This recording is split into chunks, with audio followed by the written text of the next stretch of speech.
आज पवित्र देवस्नान पूर्णिमा रे गजबेशरे दर्शन देवे महाप्रभु। अनाई बसिछंती भक्त केमिति करिवे सोचक्षुरे दर्शन। रत्न सिंहासन स्नान मंडप को विराजिबे चतुर्धा विग्रह। पुणी थरे हेबो भक्त और भगवान महामिलन। स्नानवेदी उपरे चांदुआ लगा जाइछि। पहंडी पूर्वरु गतकाली दैतापति द्वारा बाहुट कंठ नीति मध्य शेष होइतिला। आउ आज कोठ सुआसिया रत्न सिंहासन रे चारमाळ बांधिबा परे दैतापति माने श्री विग्रहंक सेनापटा लागि नीति संपन्न करिछन्ते। राति 10:30 पर्यंत साहाण मेला दर्शन बंद परे राति 11टारे बेश ओगाड़ी और 11:30 बाहुड़ा पहंडी आरंभ हेबो। गोटी पहंडी रे चतुर्विग्रह अणसर पिंडी को विजे करिवे।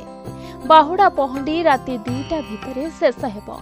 परे राति 2:30 सुनाचिता और राहुरेखा मैलम नीति हेबो। तेबे 108 गरा सुबासित जल रे स्नान करिवे महाप्रभु। किंतु आपण जानिछंती कि केउ ठाकुर केते गरा पानी रे स्नान करिथांते।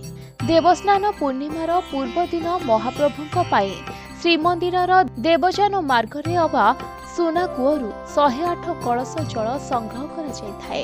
एही सुना कूअटी शीतला ठाकुराणी और तांको बाहन सिंहक मध्यरे अवस्थित।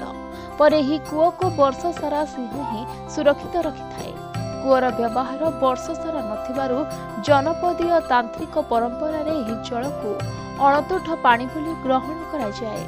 स्नान लीलारे वैदिक विधि रे स्नान जल अभिमंत्रित होइथिबा बेले स्नान काल रे तांत्रिक विधि रे 13टी पदार्थ मिश्रण करा जाए, जहाकू प्रणीता कूप बोली कहा जाए। तेबे अष्टबंध कृष्ण अकुरु उसिर गोरचना देवदारु मुथा हरिताल बाहाड़ आमलकी संचिष्टा ताम्रपन्नी सोमपन्नी और लोधा मिश्रित करा जाए। एही मोहसधि मिश्रण कराजिबा परे जल को अभिमंत्रित करा जाए। परे जलरू 35 गरा जगन्नाथ को 33 गरा बलभद्र 22 गरा सुभद्रा और 18 गरा सुदर्शन को जल लगे स्नान करा जाए। रिपोर्ट प्रतिदिन टीवी।